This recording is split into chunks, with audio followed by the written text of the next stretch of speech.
परित्राणाय साधूनां विनाशाय च दुष्कृतां धर्म संस्थापनार्थाय संभवामि युगे युगे। राधे राधे मेरे प्यारे भाइयों बहनों माताओं व बंधुओं, संस्कार की बातें चैनल में आपका स्वागत है। बंधुओं, आज मैं आपको सुना रही हूँ श्रीमद् भागवत गीता का चौथा अध्याय। बंधुओं, यदि आपने हमारे YouTube चैनल संस्कार की बातें अब तक सब्सक्राइब नहीं किया तो जरूर करें और बेल आइकन दबाना ना भूलें। बोलो कृष्ण भगवान की जय। श्री कृष्ण भगवान अर्जुन से कहते हैं, मैंने इस अविनाशी योग को कल्प के आदि में सूर्य के प्रति कहा था और सूर्य ने अपने पुत्र मनु के प्रति कहा और मनु ने अपने पुत्र राजा इक्ष्वाकु के प्रति कहा। इस प्रकार परंपरा से प्राप्त हुए इस योग को राज ऋषियों ने जाना, परंतु हे अर्जुन, वह योग बहुत काल से इस पृथ्वी लोक में लोप हो गया था। वह ही यह पुरातन योग अब मैंने तेरे लिए वर्णन किया है, क्योंकि तू मेरा भगत और प्रिय सखा है, इसलिए तथा यह योग बहुत उत्तम और रहस्य अर्थात अति मर्म का विषय है। इस प्रकार भगवान श्री कृष्णचंद्र महाराज के वचन सुनकर अर्जुन ने पूछा, हे भगवान, आपका जन्म तो आधुनिक अर्थात अब हुआ है और सूर्य का जन्म बहुत पुराना है, इसलिए इस योग को कल्प के आदि में आपने कहा था, यह मैं कैसे जानूं? इस पर श्री कृष्ण महाराज बोले, हे अर्जुन, मेरे और तेरे बहुत से जन्म हो चुके हैं, परंतु हे परंतप, उन सब को तू नहीं जानता और मैं जानता हूँ। मेरा जन्म प्राकृत मनुष्यों के सदृश नहीं है। मैं अविनाशी स्वरूप अजन्मा होने पर भी तथा सब भूत प्राणियों का ईश्वर होने पर भी अपनी प्रकृति को अधीन करके योग माया से प्रकट होता हूँ। हे भारत, जब जब धर्म की हानि और अधर्म की वृद्धि होती है, तब तब मैं अपने रूप को रचता हूँ अर्थात प्रकट करता हूँ, क्योंकि साधु पुरुषों का उद्धार करने के लिए और दूषित कर्म करने वालों का नाश करने के लिए, धर्म स्थापन करने के लिए युग युग में प्रकट होता हूँ। इसलिए हे अर्जुन, मेरा वह जन्म और कर्म दिव्य अर्थात अलौकिक है। इस प्रकार जो पुरुष तत्व से जानता है, वह शरीर को त्याग कर फिर जन्म को नहीं प्राप्त होता, किंतु मुझे ही प्राप्त होता है। हे अर्जुन, पहले भी राग, भय, क्रोध से रहित अनन्य भाव से मेरे में स्थिति वाले मेरे शरण हुए बहुत से पुरुष ज्ञान रूप तप से पवित्र हुए मेरे स्वरूप को प्राप्त हो चुके हैं, क्योंकि हे अर्जुन, जो मेरे को जैसे भजते हैं, मैं भी उनको वैसे ही भजता हूँ। इस रहस्य को जानकर ही बुद्धिमान मनुष्यगण सब प्रकार से मेरे मार्ग के अनुसार वर्तते हैं।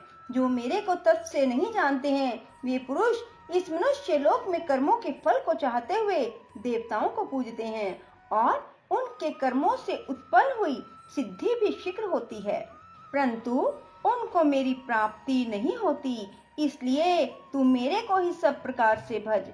हे अर्जुन, गुण और कर्मों के विभाग से ब्राह्मण, क्षत्रिय, वैश्य और शूद्र मेरे द्वारा रचे गए हैं।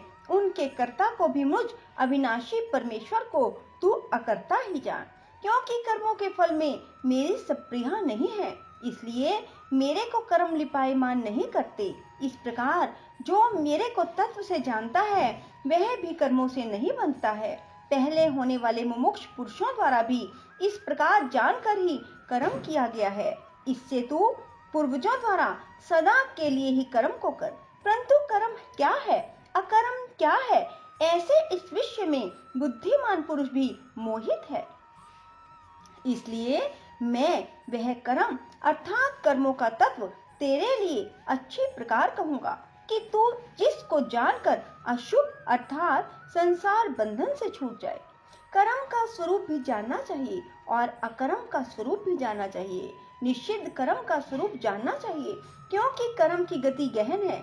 जो पुरुष कर्म में अर्थात अहंकार रहित की हुई संपूर्ण चेष्टाओं में अकर्म अर्थात वास्तव में उनका ना होनापन देखे, जो पुरुष अकर्म में अर्थात अज्ञानी पुरुष द्वारा किए हुए संपूर्ण क्रियाओं के त्याग में भी कर्म को अर्थात त्याग रूप क्रिया को देखे, वह पुरुष मनुष्यों में बुद्धिमान है। वह योगी संपूर्ण कर्मों का करने वाला है। हे अर्जुन, जिसके संपूर्ण कार्य कामना और संकल्प से रहित हैं, ऐसे उस ज्ञान रूप अग्नि द्वारा भस्म हुए कर्मों वाले पुरुष को ज्ञानी जन भी पंडित कहते हैं। जो पुरुष संसारिक आशय से रहित सदा परमानंद परमात्मा में तृप्त हैं, वह कर्मों के फल और संग अर्थात कृतत्व अभिमान को त्याग कर कर्म में अच्छी प्रकार बरतता हुआ भी कुछ नहीं करता है। जीत लिया है अंतःकरण और शरीर जिसने, त्याग दी है संपूर्ण भोगों की सामग्री जिसने, ऐसा आशा रहित पुरुष केवल शरीर संबंधी कर्म को करता हुआ भी पाप को नहीं प्राप्त होता है। अपने आप जो कुछ आप प्राप्त हो उसमें ही संतुष्ट रहने वाला और हर्ष शोक आदि द्वंद्वों से अतीत हुआ मत्सरता अर्थात ईर्ष्या से रहित सिद्धि और असिद्धि में समत्व भाव वाला पुरुष कर्मों को करके भी नहीं बनता है, क्योंकि आसक्ति से रहित ज्ञान में स्थित हुए चित्त वाले यज्ञ के लिए आचरण करते हुए मुक्त पुरुष के संपूर्ण कर्म नष्ट हो जाते हैं। उन यज्ञ के लिए आचरण करने वाले पुरुषों में से कोई तो इस भाव से यज्ञ करते हैं कि अर्पण अर्थात शत्रुवादिक भी ब्रह्म है और हवि अर्थात हवन करने योग्य द्रव्य भी ब्रह्म है।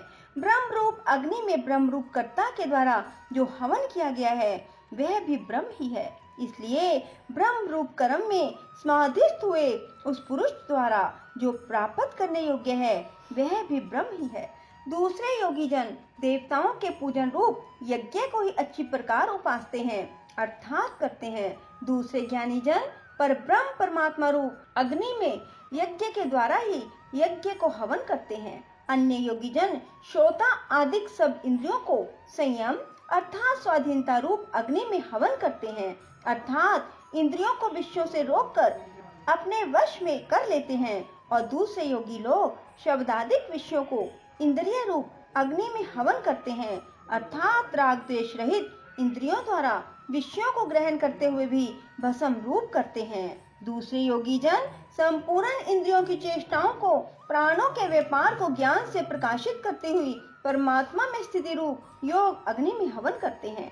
दूसरे कई पुरुष ईश्वर अर्पण बुद्धि से लोक सेवा में द्रव्य लगाने वाले हैं। वैसे ही कई पुरुष स्वधर्म पालन रूप तप यज्ञ को करने वाले हैं और कई अष्टांग योग रूप यज्ञ को करने वाले हैं। दूसरे अहिंसा आदि तीक्ष्ण व्रतों से युक्त यतनशील पुरुष भगवान के नाम का जप और भगवत प्राप्ति विषयक शास्त्रों का अध्ययन रूप ज्ञान यज्ञ के करने वाले हैं। दूसरे योगी जन अपान वायु में प्राण वायु को हवन करते हैं। वैसे ही अन्य योगी जन प्राण वायु में अपान वायु को हवन करते हैं तथा अन्य योगी जन प्राण और अपान की गति को रोककर प्राणायाम के प्रायण होते हैं। दूसरे नियमित आहार करने वाले योगी जन प्राणों के प्राणों में ही हवन करते हैं। इस प्रकार यज्ञों द्वारा नाश हो गया है पाप जिनका, ऐसे यह सभी पुरुष यज्ञों को जानने वाले हैं। पाप जिनका, ऐसे यह सभी पुरुष यज्ञों को जानने वाले हैं। हे कुरुश्रेष्ठ अर्जुन, यज्ञों के परिणाम स्वरूप ज्ञान अमृत को भोगने वाले योगी जन सनातन परब्रह्म परमात्मा को प्राप्त होते हैं और यज्ञ रहित पुरुष को यह मनुष्य लोक भी सुखदायक नहीं है। फिर परलोक कैसे सुखदायक होगा? ऐसे बहुत प्रकार के यज्ञ वेद की वाणी में विस्तार किए गए हैं। उन सब को शरीर मन इंद्रियों की क्रिया द्वारा ही उत्पन्न होने वाले जान। इस प्रकार तत्व से जानकर निष्काम कर्म योग द्वारा संसार बंधन से मुक्त हो जाएगा। हे अर्जुन, संसारिक वस्तुओं से सिद्ध होने वाले यज्ञ से ज्ञान रूप यज्ञ सब प्रकार श्रेष्ठ है, क्योंकि हे पार्थ, संपूर्ण यावन मात्र कर्म ज्ञान में शेष होते हैं अर्थात ज्ञान उनकी पराकाष्ठा है। इसलिए तत्व को जानने वाले ज्ञानी पुरुषों से भली प्रकार दंडवत प्रणाम सेवा और निष्कपट भाव से किए हुए प्रश्न द्वारा उस ज्ञान को जान। वे मर्म को जानने वाले ज्ञानी जन तुझे उस ज्ञान का उपदेश करेंगे जिसको जानकर तू फिर इस प्रकार मोह को प्राप्त नहीं होगा। हे अर्जुन, जिस ज्ञान के द्वारा सर्वव्यापी अनंत चेतन रूप हुआ अपने अंतर्गत समष्टि बुद्धि के आधार संपूर्ण भूतों को देखेगा और उसके उपरांत मेरे में अर्थात सच्चिदानंद स्वरूप में एक ही भाव हुआ सच्चिदानंद में ही देखेगा। यदि तू सब पापियों से भी अधिक पाप करने वाला है तो भी ज्ञान रूप नौका द्वारा निसंदेह संपूर्ण पापों को अच्छी प्रकार तर जाएगा। हे अर्जुन, जैसे प्रज्वलित अग्नि ईंधन को भस्ममय कर देता है, वैसे ही ज्ञान रूप अग्नि संपूर्ण कर्मों को भस्ममय कर देता है। इसलिए इस संसार में ज्ञान के समान पवित्र करने वाला निसंदेह कुछ भी नहीं है। उस ज्ञान को कितने काल से अपने आप समत्व बुद्धि रूप योग के द्वारा अच्छी प्रकार शुद्ध अंतःकरण किया हुआ पुरुष आत्मा में अनुभव करता है। हे अर्जुन, जितेंद्रिय तत्पर हुआ श्रद्धावान पुरुष ज्ञान को प्राप्त होता है। ज्ञान को प्राप्त होकर तत्क्षण भगवत प्राप्ति रूप परम शांति को प्राप्त हो जाता है। हे अर्जुन, भगवत विषय को ना जानने वाला श्रद्धा रहित और संशय युक्त पुरुष परमार्थ से भ्रष्ट हो जाता है। उनमें भी संशय युक्त पुरुष के लिए तो ना सुख है, ना यह लोक है, ना परलोक है, अर्थात यह लोक और परलोक दोनों ही उसके लिए भ्रष्ट हो जाते हैं। हे धनंजय, समत्व बुद्धि रूप योग द्वारा भगवत अर्पण कर दिए हैं। संपूर्ण कर्म जिसने और ज्ञान द्वारा नष्ट हो गए हैं, सब संशय जिसके, ऐसे परमात्मा परायण पुरुष को कर्म नहीं बांधते हैं। इससे हे भरतवंशी अर्जुन, तू समत्व बुद्धि रूप योग में स्थित हो और अज्ञान से उत्पन्न हुए हृदय में स्थित इस अपने संशय को ज्ञान रूप तलवार द्वारा छेदन करके युद्ध के लिए खड़ा हो। इति श्री मद्भागवत गीता चतुर्थ अध्याय संपूर्णम। ओम हरे राम राम राम हरे हरे, हरे